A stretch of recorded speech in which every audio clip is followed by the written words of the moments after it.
It's Buffalo going to Jacksonville in the wild card. Bills fans are beside themselves here, making the playoffs for the first time in '99. They'll go up against their former coach and Doug Marrone, and of course, a guy that we know and love here in the Capital Region, and Giant fans love Tom Coughlin, pushing all the right buttons this year, no doubt about that. Brent Martineau is with CBS and the Fox affiliate TV side in Jacksonville, hailing from here in the Capital Region back in the day, not that many years ago. And Brent joins us here, a familiar face to Capital Region sports fans, and he joins us for a few minutes on Big Board Sports, 104.5 The Team, ESPN Radio. Brent, Roger, and Chris, good morning. Good morning, guys. Happy holidays. It's been a long time. Hope you're doing well. Yeah, I hope you are too, Brent. Thanks for a few minutes here. And I know they're pumped up in Buffalo about making the playoffs, but I got to believe in Jacksonville they're equally as pumped up about the matchup, right? Yeah, what a matchup. CBS got two of the darlings on Sunday at 1 o'clock on this first AFC wildcard weekend for the Jags and the Bills in a long, long time. And I think the Jags probably were the darling of the postseason going in, and then all of a sudden the Bills swept in at the last minute in the regular season. How they did it, it's really cool to see the stuff coming out of Buffalo and the locker room in Miami. It's been a long, long time. Heck, it's been even before I was in Albany, so that's been a long, long time. But here in Jacksonville, it's the same deal. It's been since 2007 since they made the postseason. It's been a miserable decade around here covering the Jags and for the Jags fans. And since 1999, that season when the Jags went 14-2 in the regular season and lost in the AFC Championship game, they haven't had a home playoff game since 1999 season. So it's been 18 years since a home playoff game for the Jags. So this place is on fire. Buffalo's on fire. Should be a lot of fun on Sunday. There's no doubt. I mean, it turned my head when Jacksonville went to Pittsburgh earlier in the year and beat the Steelers, and I think Roethlisberger picked off 5 times on that day. I said, wow, okay, Jacksonville's pretty good. Is this a totally unexpected ride this season, going back to what the preseason predictions were with Doug Marrone as the head coach and then obviously Tom Coughlin running the show? Yeah, I think a little bit. I would hate to say totally, just because last year was more of a shock. They went 3-13. You could see some of the talent bubbling, but the quarterback played terrible last year. They were still kind of young. They go out and spend big money in free agency. They bring Calais Campbell in, who I think has just been the ultimate difference maker. And then coming out of training camp, going into training camp, it was okay. They think they can make a run. Coming out of training camp, it looked like they had a mess of issues. The quarterback got benched. The offensive line was brutal, and they looked like they just had a ton of issues. But then they go to Houston in that week 1, and they beat Houston 29-7. They get 10 sacks. A couple weeks later, they beat Baltimore 44-7 in London. You bring up the Pittsburgh game. I mean, they had milestone games. Then you're like, wow, this defense could be really, really good. And you just start to see all the young talent, along with guys like Calais Campbell and A.J. Boye and Paul Posluszny. And this defense can really carry the load. They are really, really good. The numbers they put up are somewhat historic, at least in franchise history, not necessarily NFL history, but they're on pace for that at one time. So they're a good football team, and if the quarterback plays well, they're a really good football team. Brent Martineau with us here on Big Board Sports 104.5, The Team, ESPN Radio. Bills fans, check him out on Twitter it's at Brent A.S. Jax.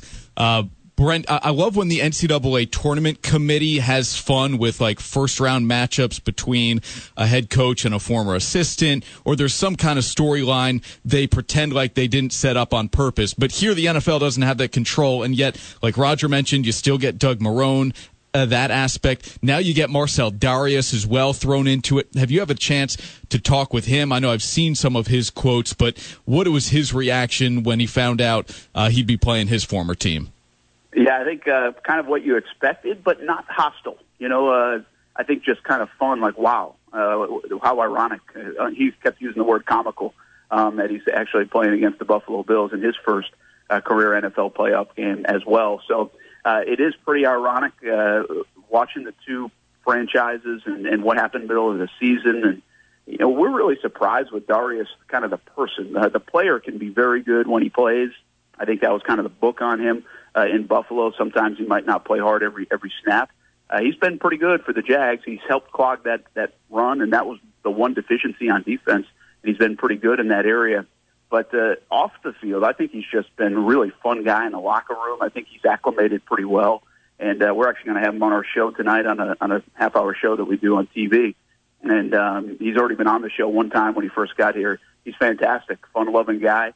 So I don't think he takes it kind of to the bulletin board material that you might get out of some players. But no doubt this is personal for him. I expect number 99 to play pretty well on Sunday. And really, Brent Martineau with us from Jacksonville with television, Fox and CBS, with us for a few minutes on Big Board Sports and worked. What were the exact years, Brent, you were here in the 518? Would have been 2002, late 2002 until 2008. Okay, there you go. You did a good job here for sure, and I'm sure you're doing well in Jacksonville. When you talk about these two teams, I'm assuming that McCoy is going to play. He's got the ankle injury, but something tells me by game time on Sunday that he's going to gut this one out and give it a go. Assuming he plays, what kind of a matchup are you looking at here? Who do you give the advantage to and why? Well, I think McCoy does make a big difference in this football game. And already, I agree with you. I think he will play and give it a go. But I think we all probably know he's not going to be 100%.